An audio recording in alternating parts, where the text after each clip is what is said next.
किशनगंज शहर के लहरा चौक में जनसुराज पार्टी कार्यालय में कार्यकर्ता संवाद कार्यक्रम आयोजित किया गया। कार्यक्रम में जनसुराज पार्टी के प्रदेश अध्यक्ष मनोज भारती शामिल हुए, जहां किशनगंज पहुंचने पर पार्टी के नेता निहाल अख्तर और अन्य नेताओं और कार्यकर्ताओं ने उनका जोरदार स्वागत किया। इस मौके पर प्रदेश अध्यक्ष मनोज भारती ने कहा कि पार्टी राज्य की सभी 243 सीटों पर चुनाव लड़ेगी। उन्होंने कहा कि बिहार में बदलाव लाने के लिए भ्रष्टाचार रोकना होगा और कानून व्यवस्था को सुधारना होगा। उन्होंने कहा कि दौरे का मुख्य उद्देश्य कार्यकर्ताओं से मिलकर उनकी बातों को सुनना और आगे की रणनीति तैयार करने के लिए सुझाव लेना और देना है। जबकि निहाल अख्तर ने कहा कि जिला में पार्टी संगठन को मजबूत और धारदार बनाया जा रहा है। उन्होंने कहा कि विधानसभा चुनाव की रणनीति को लेकर तैयारी की जा रही है। प्रदेश नेतृत्व के दिशा निर्देश पर काम किया जाएगा। कार्यक्रम में बेगूसराय के सचिव सरवर अली, किशनगंज जिलाध्यक्ष मुसब्बिर आलम, जिला मुख्य प्रवक्ता निहाल अख्तर, स्टेट कमेटी सदस्य डॉक्टर विजय कुमार, जिला संयोजक तारिक अनवर, महिला जिला अध्यक्ष रजिया सुल्ताना, नुदरत महजबी आदि मौजूद थे। होने के नाते ये किशनगंज का मेरा पहला दौरा है और इसका मुख्य मकसद है अपने कार्यकर्ताओं से मिलना, उनसे बातचीत करना, आगे की रणनीति के बारे में सुझाव लेना और देना, और आगे आने वाले चुनाव के लिए 2025 के चुनाव के लिए क्या करना है, कैसे तैयारी करनी है, इसके बारे में गुफ्तगू करना।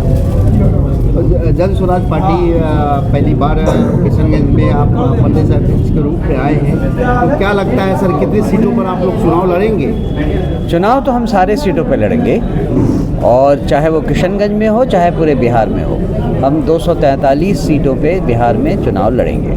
सर, सीमांचल का इलाका सबसे पसमानदा, सबसे पिछड़ा है। जनसुराज के पास क्या रोड मैप है यहाँ के लिए?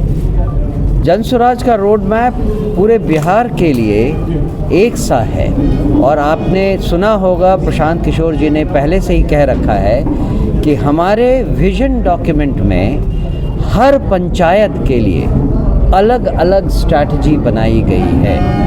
वो चाहे किशनगंज में पंचायत हो या कहीं किसी और भाग बिहार के हों, तो हमारे पास एक बहुत डिटेल्ड डिस्कशन और प्लान है जिसमें हम हर प्रखंड को, हर पंचायत को बराबरी का मौका देंगे। वहाँ रोज़गार कैसे होने चाहिए, शिक्षा का क्या आलम है, क्या सुविधाएं नहीं हैं, चाहे वो स्कूली शिक्षा हो या कॉलेज की शिक्षा हो या फिर रोज़गार देने वाली शिक्षा हो, ये सब के सब सीमांचल में होते हुए किशनगंज और बाकी इलाकों में भी एक समान से सोचे और इम्प्लीमेंट किए जाएंगे। सर, लगभग सभी पार्टियों को लोगों ने यहाँ देख लिया है, और आपकी पार्टी अलग क्या करेगी? हमारी पार्टी अपनी सोच में अलग है। हम मानते हैं कि बिहार में अगर बदलाव लाना है तो सबसे पहले भ्रष्टाचार और कानून व्यवस्था की स्थिति को सुधारना होगा,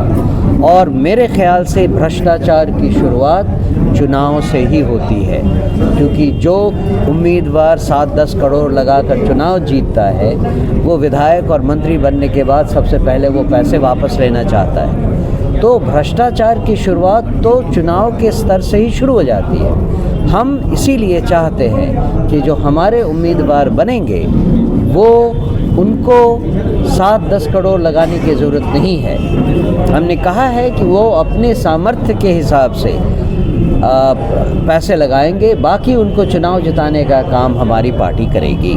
लेकिन सर, आपके हम यहाँ केवल जनता की भलाई के लिए और बिहार के विकास के लिए आए हैं। हमारा जो रोड मैप है वो किसी भी पार्टी से अलग, अलहदा और सारी पार्टियों से अच्छी है।